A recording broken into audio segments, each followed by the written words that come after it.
I get it when you're about to spend a few $100 on a new desktop. The fear of ending up with a box that sits half filled with dust while you watch your projects crawl is real.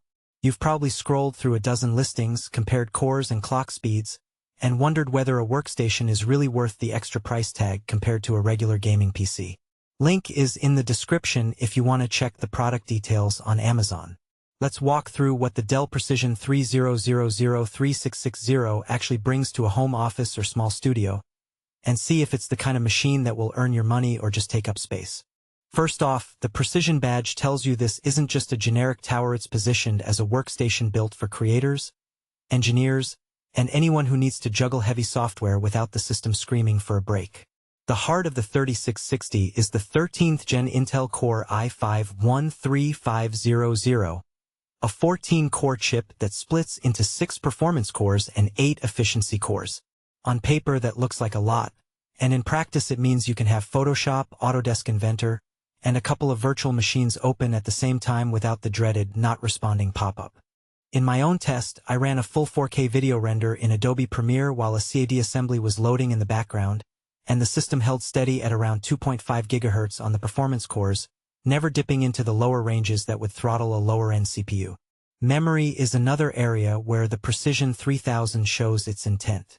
16 GB of DDR5 isn't the newest, highest capacity configuration you can buy, but it's a sweet spot for most professional workflows that aren't pushing into massive data science territory.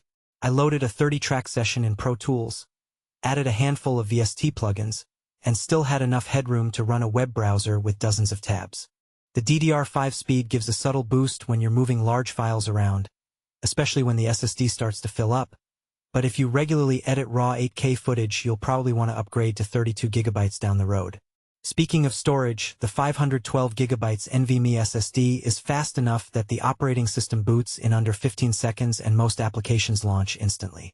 That speed translates into real-world time savings when you're pulling large project files from the drive, no more waiting for the hard drive spinner to spin up. The downside is the capacity. 512 GB can feel tight once you start storing multiple video projects, high-resolution textures, or large engineering models. You'll likely need an external drive or a secondary internal HDD to keep a tidy archive, which is a small inconvenience but something to factor into your budget. One of the quirks of the 3660 is the inclusion of a super multi-format DVD drive. In an age where most people stream or use USB sticks, that may look like a relic, but for certain industries it's still gold.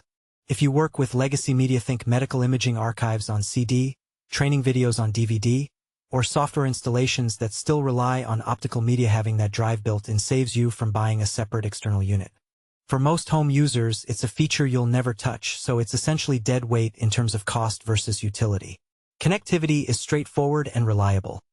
A gigabit Ethernet port gives you a wired, low-latency link for large file transfers, which is a boon if you're moving 3D models between workstations or uploading renders to a server. There's also a decent selection of USB-A and USB-C ports, enough for a keyboard, mouse, external SSD, and a drawing tablet. I found the placement of the ports sensible, nothing hidden behind a hard-to-reach panel, which makes plugging in a cable while you're in the middle of a deadline much less frustrating. Power-wise, Dell equips the 3660 with a 500W PSU. That's plenty for the stock configuration, even if you decide to add a mid-range graphics card later. It's not a high-efficiency, platinum-rated unit, but it runs quietly under typical loads. The only real drawback I noticed is that the PSU isn't modular, so the internal cable management can get a little messy if you open the case to upgrade components. If you're a neat freak who likes a tidy interior, you might need to spend a few extra minutes untangling the bundles. Now, who should actually consider this machine? If you're a freelance graphic designer, an architect who uses Revit or SketchUp, or a video editor who needs reliable performance on a budget, the Precision 3660 hits a sweet spot. Its workstation-grade certification means Dell has tested it with professional software, and drivers are tuned for stability, which can spare you the headache of crashes that sometimes plague consumer-grade PCs. The included Windows 11 Pro also brings extra management features like BitLocker encryption and remote desktop that are useful for small businesses that need a little more security than the Home Edition provides. On the flip side, if you're primarily a gamer, a casual content creator who works mostly with 1080p footage, or someone who only needs a computer for